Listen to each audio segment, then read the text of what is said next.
Welcome. Today we're going to be taking a close look at some sources you sent over.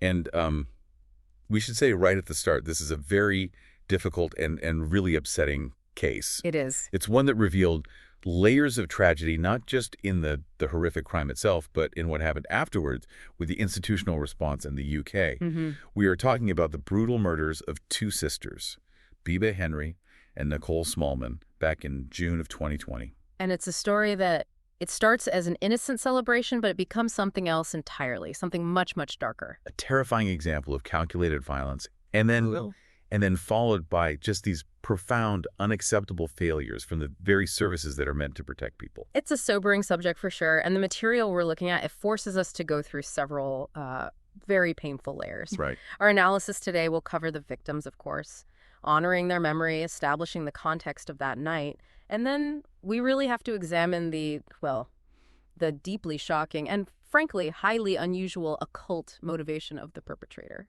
And then the legal outcome of the trial. Exactly. And perhaps most critically for the national conversation that followed, those explosive revelations of police misconduct and institutional failure. It's a case that really forces you to connect this individual, immense grief, to these wider systemic discussions in the UK. It does. Discussions about accountability, women's safety, and systemic bias within law enforcement. So our goal today is to really explore the core information that we have, looking at the exact timeline of events, the disturbing background and complex beliefs of the killer, the judicial process that brought him to justice, and of course the findings of the official inquiries into the police behavior. Yes. And we're going to explore this material with the seriousness it demands. And we have to start first and foremost with the lives of the two women who were lost. So let's start, and I think it's so important we do, by focusing on the lives of Bibaa Henry and Nicole Smallman. We need to remember who they were as people. Bibaa Henry was 46 years old. She was a social worker living in Wembley in northwest London. And her professional life, it was defined by dedication. Right. The sources say she worked for Buckinghamshire Council. She did. And she was described by her family, her colleagues, as just this passionate advocate for safeguarding vulnerable children and families. She literally dedicated her career to protecting people who needed it the most. And that background, that focus on care and advocacy, it just makes the tragedy feel even more poignant, doesn't it? It really does. Her younger sister, Nicole Smallman, was 27. She lived in Harrow and was a freelance photographer. An artist. An artist, yeah, embracing a creative field. And the sources also give us some important family context. They were the daughters of the venerable Mina Smallman. A very prominent figure in the Church of England. A very prominent figure, yes. She became the Church of England's first female archdeacon from a Black and minority ethnic background. And this family's resilience, their visibility, that became so central later on in their fight for justice. So the evening of the tragedy itself, it was June 5th, 2020. And it was just meant to be a moment of joy. It was Bibaa's birthday. Bibaa Henry's 46th birthday. They organized a simple picnic in Friant Country Park, which was very close to their homes. And we have to remember the atmosphere at the time. This was deep in the UK's strict COVID-19 lockdown. Right.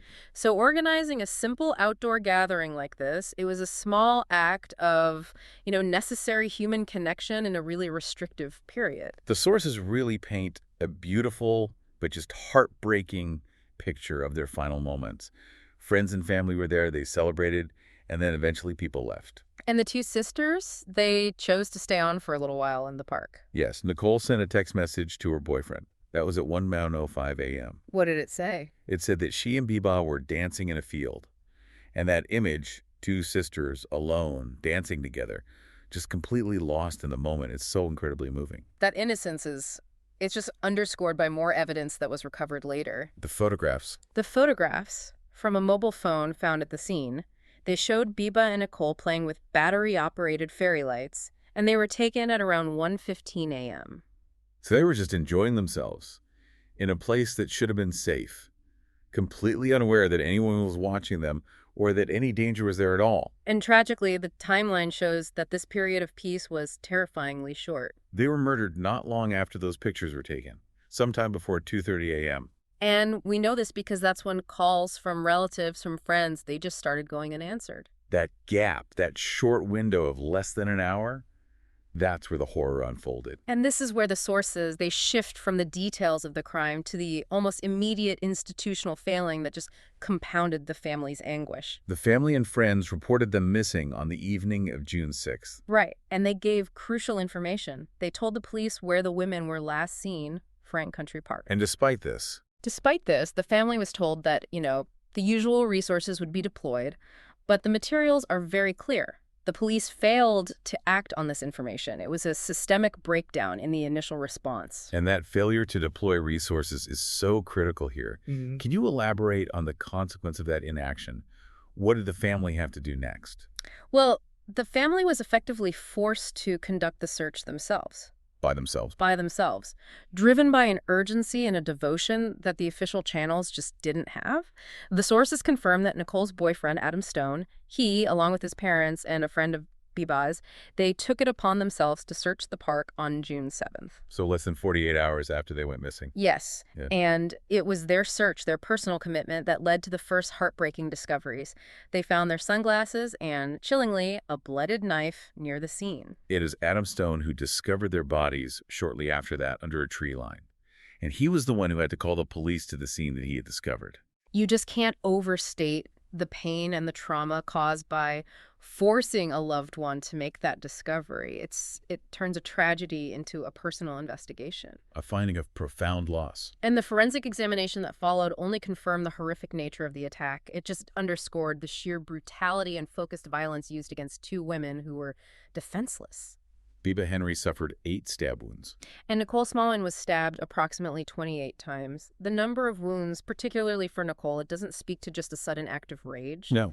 It speaks to a deliberate, sustained, and focused assault. And it was all driven by a terrifying motive, which I think leads us directly into the killer's psychology. Okay, so we have to shift our focus now to the perpetrator, Daniel Hussein. And the sources, well, they lay out a really deeply disturbing motive for this attack. It's just so calculated. Hussein was very young. Very young, only 18 years old when he was arrested on July 1st, 2020, at his mother's home in Eltham, southeast London. He was a student at Orpington College. And on the surface, nothing remarkable about him, which makes the calculated and frankly bizarre nature of his true motive all the more shocking. It does. So let's try and unpack this unusual motivation, because this is the part that truly shocked the public and the legal system. The sources are very clear that the central drive for Hussein was rooted in an occult pact. That's right. He created a handwritten contract, which he signed in his own blood. It sounds like something from a medieval text. It really does.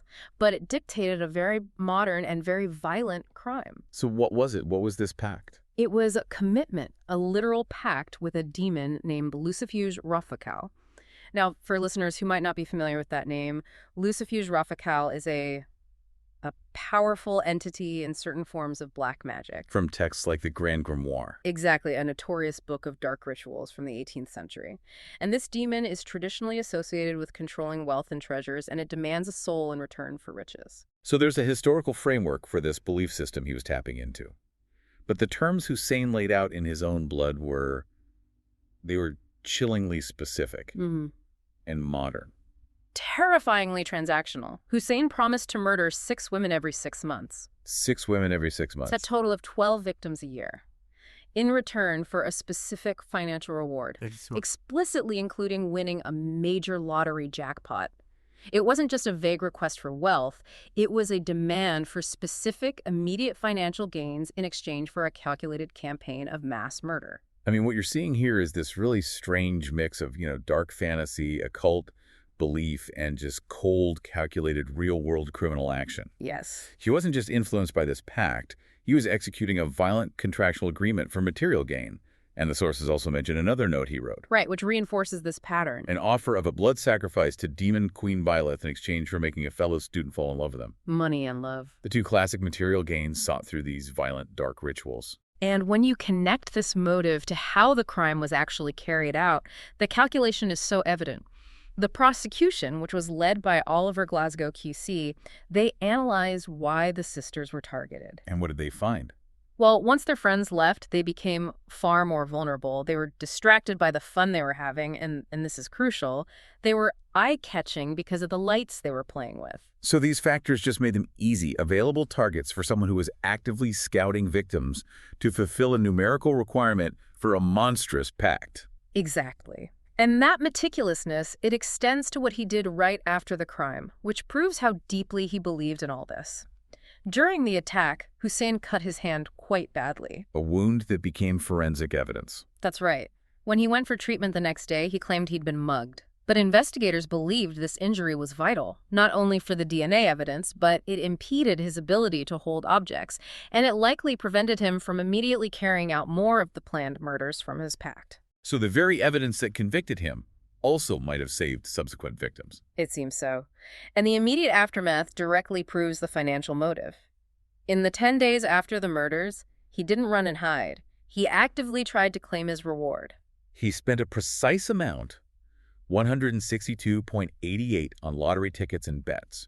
He was desperate to cash in on his contract. He was. The sources confirm he won absolutely nothing, but the act of buying those tickets, it proves without a doubt that he genuinely believed the demonic contract was active and about to pay out. And if we look deeper into his background, this is where it gets really interesting in terms of the influences on him. The sources reveal that Hussein had been monitored by the government's prevent strategy. Right, between October 2017 and May 2018, when he was just 15 years old.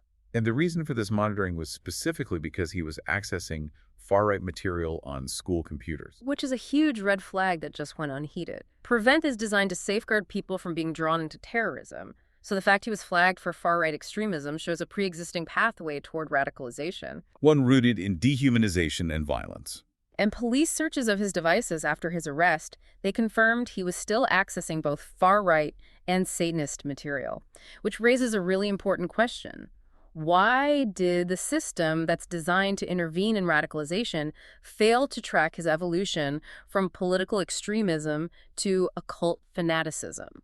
That is a crucial point. Yeah. Because while the ideologies might seem distinct, political versus esoteric, They both provided him with a structure for violent exchange and for selecting an other to target. and if we connect this to the bigger picture, the source material lets us trace a direct connection between his occult pact and a specific online presence. Yes, Hussein was heavily influenced by an American occultist named Matthew Lawrence, who also goes by E.A. Cutting. And Lawrence ran a satanic-themed internet forum. That's right, called Becoming a Living God. This was the digital space where Hussein got his instructions. Can you just detail the extent of his activity? Because this goes beyond general reading. This sounds like step-by-step guidance. He was extremely active on this forum for 2 years. He used it to validate his disturbing beliefs. He posted under an alias, claiming he was a psychic vampire, and he was actively seeking advice on how to correctly enter into a demonic pact. He was even logged into the forum just hours before his arrest. He was.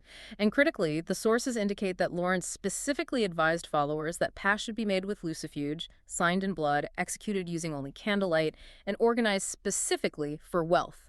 Hussein followed those instructions to the letter. So this wasn't just a general idea he picked up from a book somewhere. This was specific, personalized, step-by-step radicalization delivered through an online platform.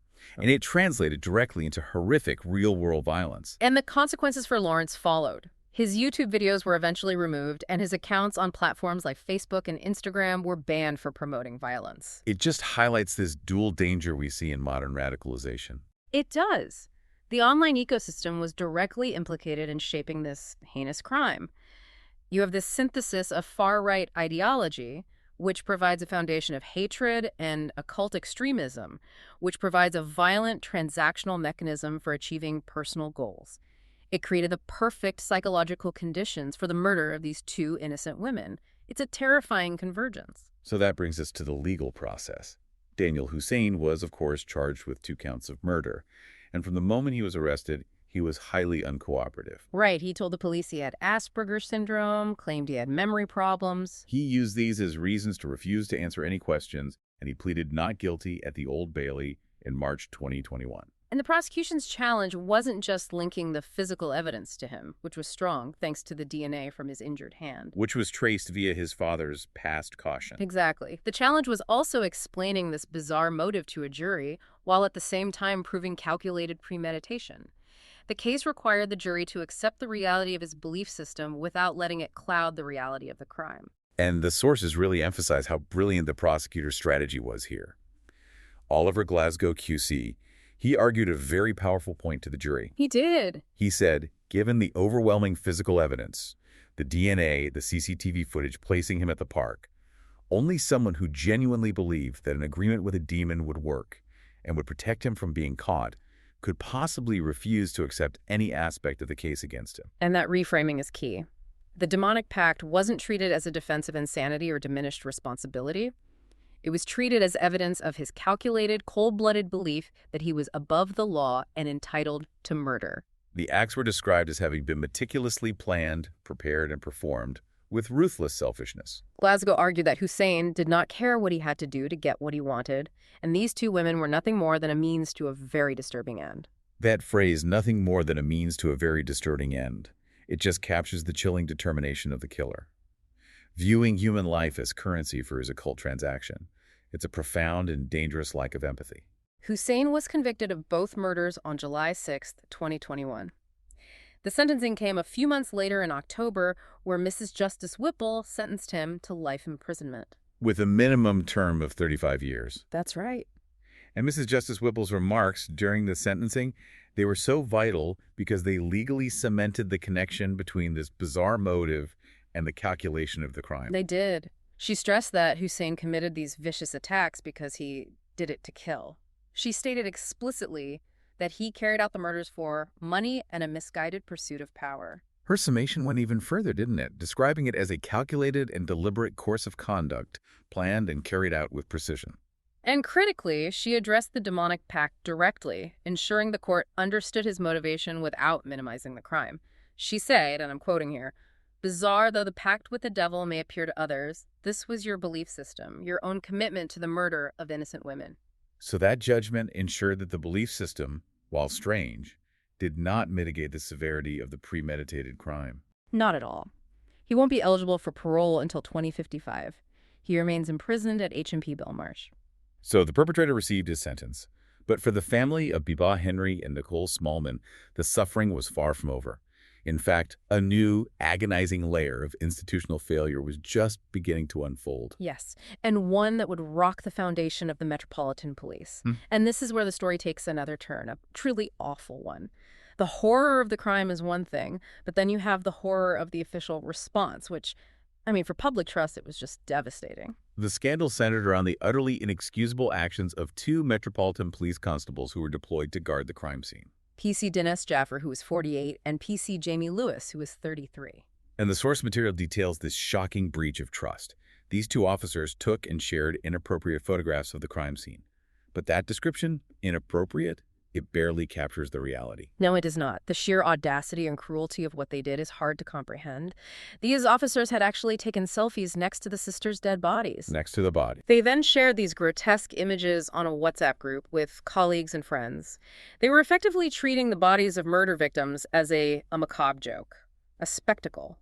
Lewis even superimposed his own face onto one of the photos. This action caused immense and immediate distress to the family when it came to light. And it rightly provoked widespread outrage across the country. The Independent Office for Police Conduct, the IOPC, the police watchdog, they launched an immediate inquiry. Which started with Jaffer and Lewis, but then it expanded. It did. A further 6 officers were also investigated for failing to either challenge the images when they received them or report them to superiors. The IOPC investigation was expansive, and it revealed further alleged breaches of professional standards among a small number of officers. Breaches concerning honesty, integrity, and, crucially, equality and diversity. Jaffer and Lewis subsequently pleaded guilty to misconduct in public office. Lewis was dismissed from the police service. Jaffer had already resigned. Right, probably in anticipation of the outcome. In December 2021, both officers were sentenced to 2 years and 9 months in jail. The legal condemnation was strong. But the deepest condemnation came directly from the victim's mother, Mina Smallman, in her powerful victim impact statement. Her words were truly unforgettable. They resonated far beyond that courtroom. They did. She delivered this searing testimony. She referenced The lynchings in the deep south of USA, where you would see smiling faces around a hanging dead body. Ah, And that comparison, it drew a direct, harrowing parallel between historical, systemic racial violence and the casual dehumanization displayed by these modern police officers. It immediately gave the misconduct national and historical significance. she emphasized that those police officers felt so safe, so untouchable, that they felt they would take photographs with our murdered daughters. Those police officers dehumanized our children. And that speaks directly to a perceived toxic internal culture within the police force. A sense of impunity that allowed them to believe they could engage in that kind of behavior without any immediate challenge or fear of consequence. An Old Bailey judge, when jailing them, said explicitly that Jaffer and Lewis had fundamentally undermined public trust in the police. And that their actions represented a grotesque and almost unimaginable betrayal.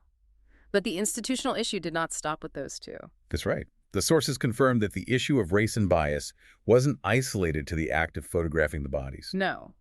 After an investigation of his phone, it was found that PC Jaffer had used racist language regarding a separate case involving the assault of South Asian men. Which provides a broader, damning context to the kind of institutional bias that Mina Smallman was asserting was present.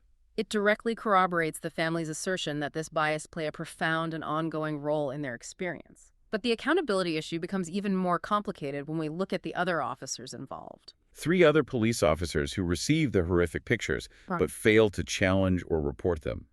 They were allowed to keep their jobs. They received only written warnings in June 2022. Why was the public and professional reaction to that decision so negative?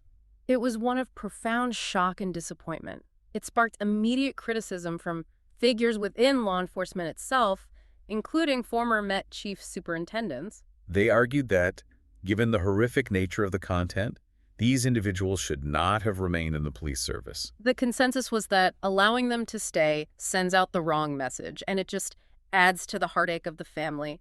It proved the institution was failing to deal with the problem root and branch. And beyond the crime scene photos, there was that separate, equally critical institutional failure. The initial response to the missing persons report. The one that forced the family to start their own search. Exactly. The IOPC carried out a separate inquiry into how the calls from worried relatives were handled. Their finding was not ambiguous at all. The level of service provided to the family was officially declared unacceptable. A formal apology was issued, but an apology can't undo the trauma of that initial apathy. No. And if you look closely at the procedural breakdown, it comes down to human error compounded by systemic failures. Police logs about the sisters' possible whereabouts were actually closed prematurely. And this failure was attributed to a communications supervisor who recorded the information provided by a family member inaccurately. Which resulted in a catastrophic lack of deployment. The police did not send resources as requested, and that led directly to the family finding the bodies themselves. And Mina Smallman has publicly and consistently maintained that racism was at the heart of this initial apathy, believing the police just didn't prioritize finding the missing sisters because one was a black woman who lives on a council estate. It connects that low-level administrative failure, the closed log, to the wider systemic issue of bias. The perception, which was backed up by the eventual misconduct findings, was that if the victims had been white, the urgency, the log keeping, the initial deployment, it all might have been entirely different. And you can see how all of this, the horror of the crime and then this just profound sense of betrayal by the police, it meant the case became something much bigger than a local tragedy. It became a catalyst for national discussions and real political consequences. Absolutely. Mina Smallman has consistently maintained that systemic racism ensured the coverage and investigation of her black daughter's deaths differed significantly from similar stranger killings of white women. And this allegation of systemic bias, it received a level of official acknowledgement that is very rare. It is. The institutional fallout was massive. It severely damaged what little trust the public still held in the Metropolitan Police. Dame Cressida Dick, who was the Met Commissioner at the time, she was forced to acknowledge publicly that the Met was not free of discrimination, racism, or bias. How significant was this case, alongside other controversies at the time, in forcing that leadership change? It was a crucial weight on the scales. This case, combined with the public fury over the handling of other high-profile murders and revelations of misogyny within the force, it created unsustainable pressure on her leadership. And she ultimately resigned in February 2022. She did. The case provided undeniable proof that these institutional issues of misconduct and bias weren't just isolated incidents. They were deeply embedded enough to affect high-profile murder investigations and behavior at crime scenes, making her leadership position untenable. The public response was immediate and unified. Vigils were held, including a major organized vigil at Frank Country Park. Right, that event was organized by Reclaim These Streets. The same group that had been at the forefront of the public outcry over violence against women following the Sarah Everard murder. And the attendance at that vigil was significant. It included figures like the Mayor of London, Sadiq Khan, as well as several MPs. That public outpouring, it demonstrated a collective demand not just for justice for Bibaa and Nicole, but for systemic change. This is where we connect the tragic specifics of this case directly to the wider context of violence against women and girls, or VAWG in the UK. The sources explicitly mention the sisters' murders in coverage alongside other high-profile cases.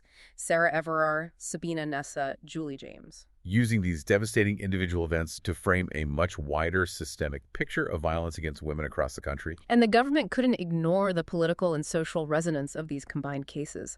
This national reckoning, it went all the way to government policy. The Home Secretary at the time, Priti Patel, she referenced the tragic cases of Sarah Everard, Julia James, Bibaa Henry, and Nicole Smallman directly.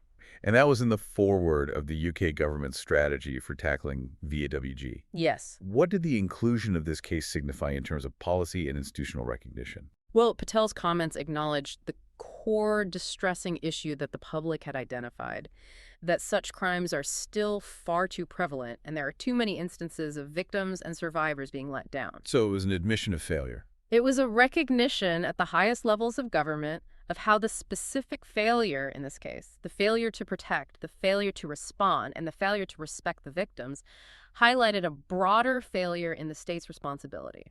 It linked the need for police reform directly to the national VAWG strategy. It solidified the sense among the public that the danger wasn't just coming from individual criminals like Daniel Hussein. Right, but also from the systemic lack of adequate, fair, and respectful response from the very institutions designed to ensure safety, particularly when the victims were Black women. The institutional betrayal amplified the original tragedy manifold. So, to synthesize the major points from this whole analysis, we are left with this profound dual nature of the tragedy. On one hand, you have the horrifying crime itself, a calculated act driven by a bizarre, dark ideology rooted in dangerous online radicalization. This was a teenage killer, heavily influenced by cultist texts and far-right material, who believed he was murdering two innocent women as part of a transactional pact for a non-existent financial reward. And then on the other hand, you have the profound and inexcusable failure of the Metropolitan Police. A failure that manifested both in that initial unacceptable response that left the family of Bibaa Henry and Nicole Smallman searching alone, And the subsequent grotesque misconduct by officers who utterly dehumanized the victims at the crime scene. and the unwavering courage of Mina Smallman has forced an essential, painful, and ongoing conversation about systemic bias and the need for root and branch reform within policing. The sources reveal a complete and shattering breakdown of trust. It links the specific individual acts of criminality and misconduct to a broader national crisis concerning women's safety, institutional integrity, and racial justice. This case really stands as a grim reminder that violence can be born not only from individual depravity, but also from the failure of the systems we rely on for protection. So what does this all mean for the future? Here's a final provocative thought for you to consider. How can societies effectively monitor and intercept radicalizing, violent ideologies that flourish online, whether they stem from extreme political movements like the far-right extremism Hussein previously accessed, or esoteric violent occult fanaticism before they manifest as catastrophic, calculated, real-world violence? That challenge, bridging the gap between digital belief and physical action, remains urgent and unresolved in our modern world. Thanks for listening.